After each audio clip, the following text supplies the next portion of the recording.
அஸ்ஸலாமு அலைக்கும் சாயித். வலைக்கும் அஸ்ஸலாம் ஹாரிஸ். நீ நலமாக இருக்கியா? வீட்டில் அனைவரும் நலமா? அல்லாவின் கிருபையால் அனைவரும் நலமே. சரி, நான் உன்னிடம் சில கேள்விகள் கேட்கிறேன், சொல்றியா? இன்ஷா அல்லாஹ் சொல்றேன் ஹாரிஸ். எந்த கலிபா காலத்தில் குர்ஆன் ஷாஹிப் அத்தியாக்கள் ஒன்று சேர்க்கப்பட்டது? ஹல்ரத் அபூபக்கர் சித்திக் ரலியல்லாஹு அன்ஹு அவர்கள் காலத்தில். குர்ஆன் ஷாஹி அத்தியாக்கள் ஒன்று சேர்த்த சகாபியார்? ஹல்ரத் ஸைத் இப்னு சாபித் ரலியல்லாஹு அன்ஹு அவர்கள். குர்ஆன் முழுவதும் எத்தனை ஆண்டுகளில் அருளளிக்கப்பட்டது? 23 ஆண்டுகளில் அருளப்பட்டது. தொழுகை என்றால் என்ன? உடலுறுப்புகள் அனைத்தும் அல்லாஹ்வை வணங்குவதற்கு தொழுகை என்று பெயர். பர்ல் என்றால் என்ன?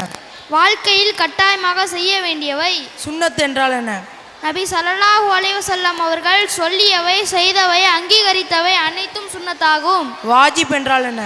இதுவும் வாழ்க்கையில் கட்டாயமாக செய்ய வேண்டியவை. முஸ்தஹிப் என்றால் என்ன?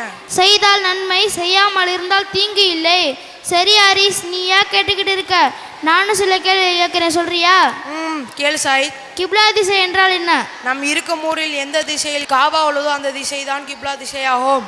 பாங்கி இல்லாத தொழுகை எது? 2 பெருநா தொழுகை.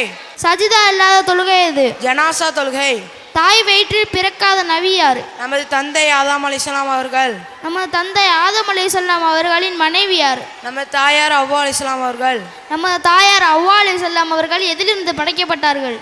நபி ஆதா அலைஹிஸ்ஸலாம் அவர்களின் விழாவிலிருந்து படைக்கப்பட்டார்கள். நபி ஆதம் அலைஹிஸ்ஸலாம் அவர்கள் முதலில் எந்த வார்த்தையை உச்சரித்தார்கள்? தும்பும் போது அல்ஹம்துலில்லாஹ் என்ற வார்த்தையாகும். அழகா சொன்ன ஹாரிஸ். அஸ்ஸலாமு அலைக்கும். வலைக்கும் ஸலாம் சாயித்.